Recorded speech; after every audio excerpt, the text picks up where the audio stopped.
Bonjour à toutes, je suis Gisèle, votre coach et enseignante certifiée de Zentangle. J'ai reçu vraiment beaucoup de réponses de votre part. Vous m'avez confié beaucoup de choses, notamment vos difficultés personnelles. Je suis très touchée que vous partagiez ça avec moi. Et donc là, plutôt que de faire un article pour répondre à toutes vos questions, parce qu'il y en avait vraiment beaucoup, je me suis dit que le plus simple, ça serait peut-être de tourner une vidéo pour répondre à vos questions. Je ne vais pas pouvoir répondre à toutes ces questions parce que sinon ça prendrait vraiment beaucoup de temps. Donc j'ai essayé de synthétiser au maximum le maximum d'informations dans cette vidéo. Notamment vous aviez des questions d'ordre technique sur qu'est-ce que le Zendala, quelle est la différence entre Zendala et Mandala. Et aussi des questions plus personnelles, par exemple comment faire face aux périodes difficiles de la vie, maladie, angoisse, deuil, stress. Donc voilà, je vais essayer de répondre au maximum à vos questions dans cette vidéo. Donc déjà, qu'est-ce qu'un mandala? Le terme mandala est un mot sanskrit qui a été traduit de différentes manières. Donc on trouve plein de traductions différentes. Notamment, c'est traduit par le mot cercle, sphère ou réservoir d'essence. C'est-à-dire que c'est un symbole qui a beaucoup été utilisé dans les cultures bouddhistes et hindouistes, justement comme une façon de représenter l'univers. Donc dans les cultures plus modernes, le mandala a vraiment de multiples facettes. Et les significations des mandalas ne peuvent être données que par les personnes qui les ont dessinés. Donc c'est compliqué en fait de donner la signification d'un mandala si on n'est pas la personne qui l'a dessiné. Et donc ça en fait un outil vraiment puissant d'introspection. Le fait de dessiner des mandalas permet de revenir sur soi, justement se reconnecter à soi, revenir à son essence personnelle. Et donc c'est un outil très puissant à ce niveau. À ce sujet, je voudrais vous parler du livre La Voix du Mandala de Susan Fincher, qui justement est très intéressant parce qu'elle repart beaucoup dans l'histoire du mandala, dans les 700 ans avant Jésus-Christ jusqu'à aujourd'hui, sur toutes les différentes utilisations que le mandala a connues. Et c'est une lecture vraiment que je vous recommande grandement. Notamment, Susan Fincher explique que le mandala est un formidable moyen de dévoiler notre personnalité et de faire sortir en fait toutes les tensions qu'on peut ressentir à l'intérieur de notre corps, justement, de les faire sortir, de les poser sur papier. Donc le mandala qu'on va créer va devenir un espace de protection en fait, un espace de sécurité sur lequel on va pouvoir exprimer toutes nos frustrations, tout ce qui ne va pas. Et ça va être vraiment un espace sacré qui va nous permettre d'atteindre une unité totale. Donc vous l'aurez compris, le mandala c'est vraiment un outil très puissant en développement personnel qui a notamment été beaucoup utilisé en psychanalyse avec les travaux de Carl Jung qui encourageait les personnes qu'il recevait justement à dessiner des mandalas sans but précis, sans aucune structure, justement juste pour s'exprimer et faire sortir ce qu'ils n'arrivaient pas à ressentir de façon consciente. Donc à côté de ça, je vous ai parlé du Zendala. Qu'est-ce que le Zendala? En fait, le Zendala, c'est tout simplement un mandala qui a été dessiné en suivant la méthode Zentangle.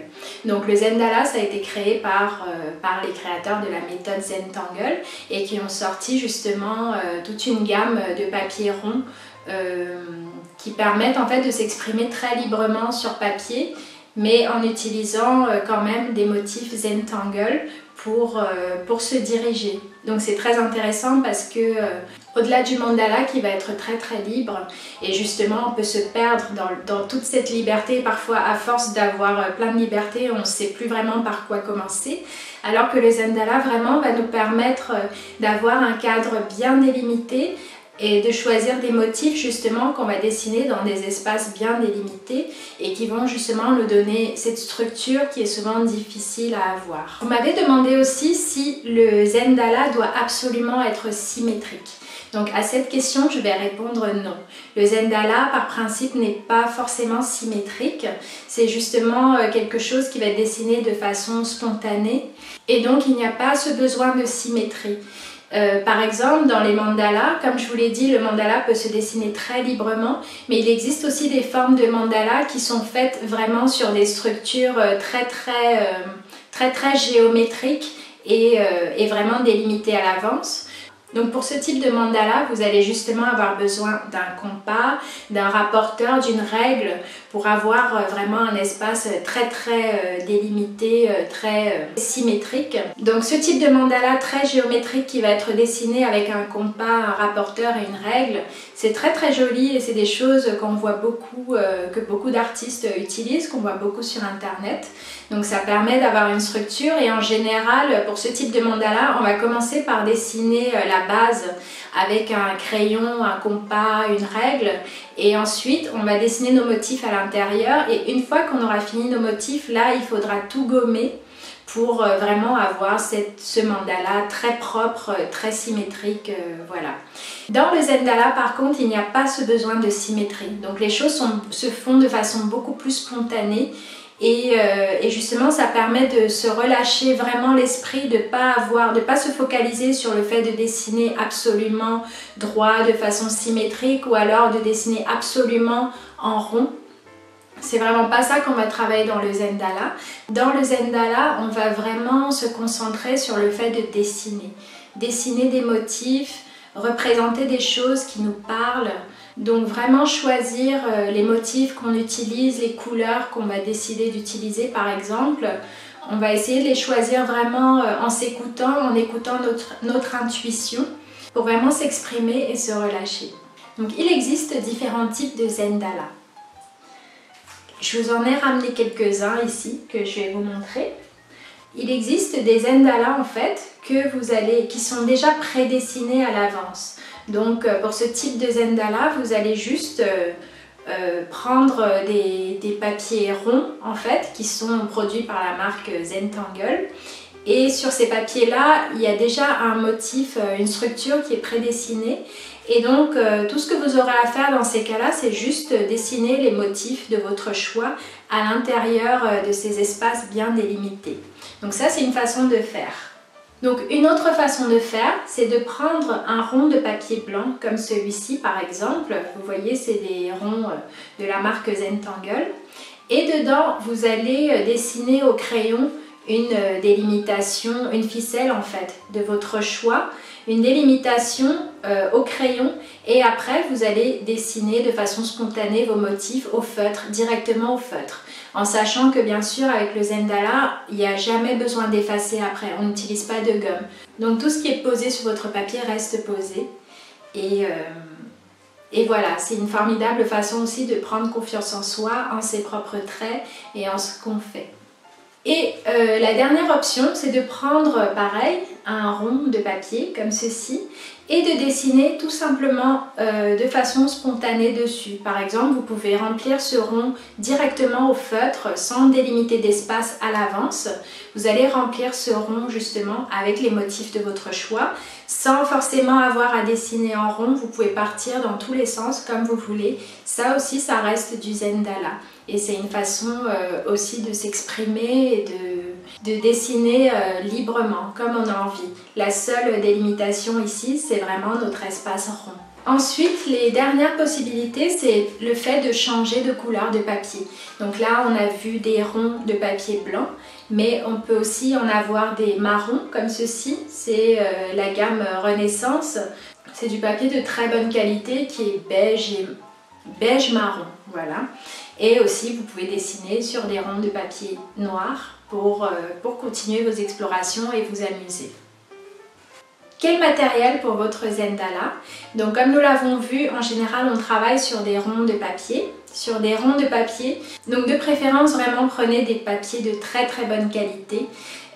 Du papier à grains épais. Donc par exemple, si vous n'avez pas ces ronds de papier de la marque Zentangle, vous pouvez tout à fait prendre des ronds de papier pour aquarelle par exemple. Donc ça sera du papier épais qui sera absolument du papier à grains. Donc évitez des papiers trop lisses parce que justement le fait de travailler sur du papier lisse fait glisser votre feutre beaucoup et vous allez moins maîtriser vos traits. Donc ça arrive souvent qu'il y ait des personnes qui me disent je comprends pas, j'ai l'impression que mes tracés sont pas nets du tout, sont un peu baveux, que je les maîtrise pas. Et ils se demandent comment faire et ça m'est souvent arrivé de justement proposer à ces personnes-là de prendre un papier vraiment à grains, donc pas de papier Bristol par exemple, parce que le papier Bristol est épais, mais justement il est beaucoup trop lisse. Donc par exemple du papier pour aquarelle, ça serait vraiment une très bonne alternative. Du coup votre feutre ne glissera pas du tout sur le papier et vous pourrez vraiment dessiner tout doucement et prendre le temps de maîtriser vos traits et vos motifs. Donc pour dessiner votre Zendala, en plus du papier de très bonne qualité dont je vous ai parlé, il vous faudra également un feutre très fin. Donc j'insiste vraiment là-dessus sur le fait de prendre un feutre de précision. Donc mes préférés c'est les Pigma Micron que je travaille en 0,1, donc très fin. Je vous dis ça parce que ça arrive que justement on fasse l'impasse sur le feutre de précision. Et si vous utilisez à la place un stylo très fin, un stylo feutre que vous pensez fin mais qui n'est finalement pas suffisamment fin pour le Zendala, vous pouvez justement vous retrouver parfois à avoir l'impression que vos motifs, que vous n'arrivez pas à mettre suffisamment de détails dans vos dessins. Et tout ça, c'est pas dû au fait que vous n'y arrivez pas ou que vous dessinez mal, c'est vraiment tout simplement parfois une question de matériel. Donc voilà, je vous recommande un Pigma Micron 0,1, mais si vous n'en avez pas à disposition, je vous en ai aussi ramené d'autres. Par exemple, Unipin fait aussi des feutres de précision de différentes tailles et aussi la marque Staedtler. Staedtler fait aussi des feutres très fins de précision. Donc ça, très important pour avoir des rendus justement raffinés. Ensuite, il vous faudra un crayon gras, un petit crayon gras pour travailler vos ombres une fois que vous aurez posé vos motifs sur votre Zendala. Et une petite estompe pour diffuser votre ombre et donner beaucoup plus de dynamisme à vos Zendala. Ensuite, vous pouvez totalement travailler la couleur dans le Zendala, tout est permis. Donc à ce niveau-là, ce que je vous recommanderais, ça serait de commencer par travailler avec des crayons de couleur. Les crayons de couleur, c'est assez facile à trouver. On peut facilement avoir plein de couleurs justement pour travailler les dégradés. Donc voilà, si vous voulez mettre de la couleur dans vos Zendala, je vous conseille vraiment les crayons de couleur ou aussi les feutres pinceaux, feutres très fins. Par exemple là, je vous en ai ramené de la marque Sakura, des feutres pinceaux aquarellables Koi. Donc vous voyez, la mine est très fine, donc ça permet vraiment de colorer seulement certains endroits et de mieux maîtriser vraiment vos rendus. Donc ça c'est pour l'aspect très technique du dessin de Zendala. Mais vous l'aurez compris, le Zendala ne sert pas uniquement à dessiner et développer sa créativité et sa technique. C'est aussi un très bon outil en fait pour se recentrer sur soi-même, justement dessiner avec spontanéité. Donc le Zendala va nous permettre de vraiment exprimer nos ressentis, réussir à mettre en image ce qu'on peut ressentir et qu'on peut justement parfois avoir beaucoup de mal à exprimer avec des mots.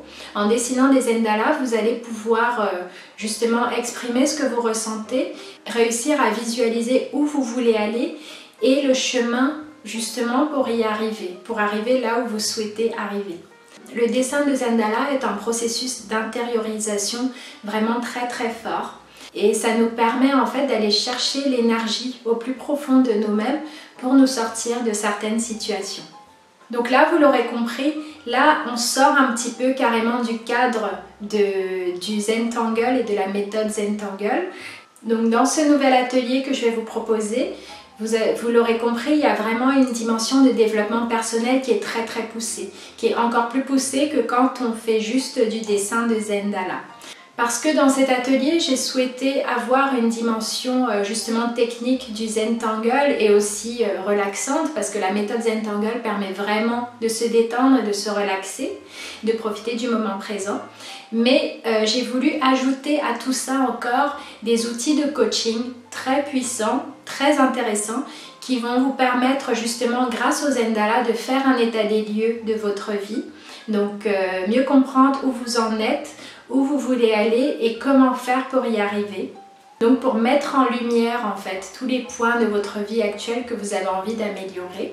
Ensuite, nous allons voir aussi ensemble comment révéler vos forces et justement les représenter grâce au Zendala pour pouvoir reprendre confiance et savoir en fait à quoi faire appel à l'intérieur de vous pour pouvoir surmonter les difficultés auxquelles vous pouvez faire face. Donc dessiner un Zendala peut aussi permettre de lâcher prise par rapport à une situation donnée, tout simplement en réussissant à intégrer des outils de coaching à votre Zendala, justement pour vraiment faire l'expérience de votre situation d'une façon différente, sous un autre angle, pour réussir justement à arriver à se lâcher prise.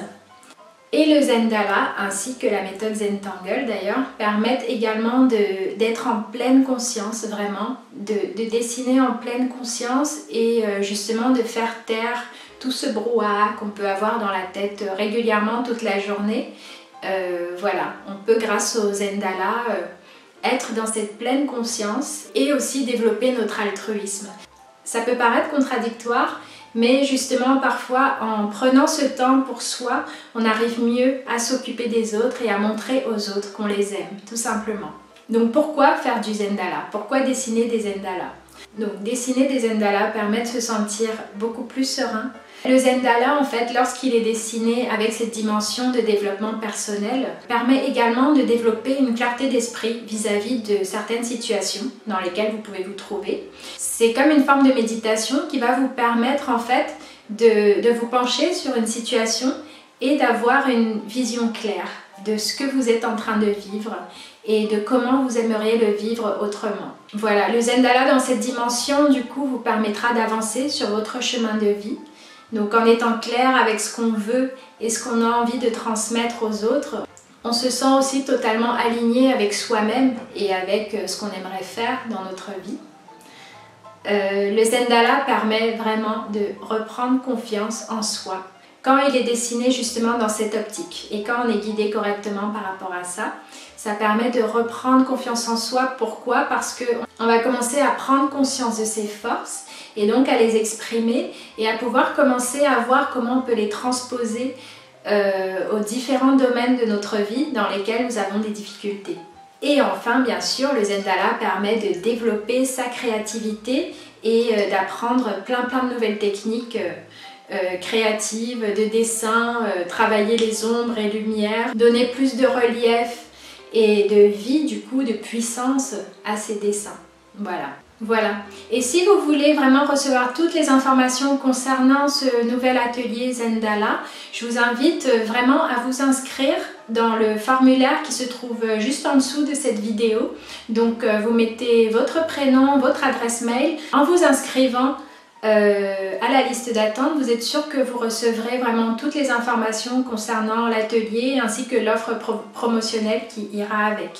Donc vraiment, ne tardez pas à vous inscrire à cette liste d'attente et j'ai vraiment très hâte de partager ce nouvel atelier avec vous. Aussi, si vous avez encore des questions, des commentaires, des choses que vous avez envie de partager avec moi ou des choses, ou des questions supplémentaires, je vous invite aussi à me laisser un commentaire tout en bas de cette page, voilà, pour me dire ce que vous ressentez, si vous avez des questions et pour échanger tout simplement. Voilà, donc surtout n'oubliez pas de vous inscrire à cette liste d'attente et je reviendrai vers vous très bientôt pour vous annoncer l'ouverture de cet atelier. En attendant, je vous dis à très bientôt. J'ai vraiment super hâte de partager tous ces moments-là avec vous. Je sais que ça va être des moments forts, des moments très créatifs, mais aussi des moments très profonds d'introspection et surtout d'avancer pour aller mieux, prendre confiance, lâcher prise, se sentir mieux dans sa vie. Voilà, je vous dis à très bientôt.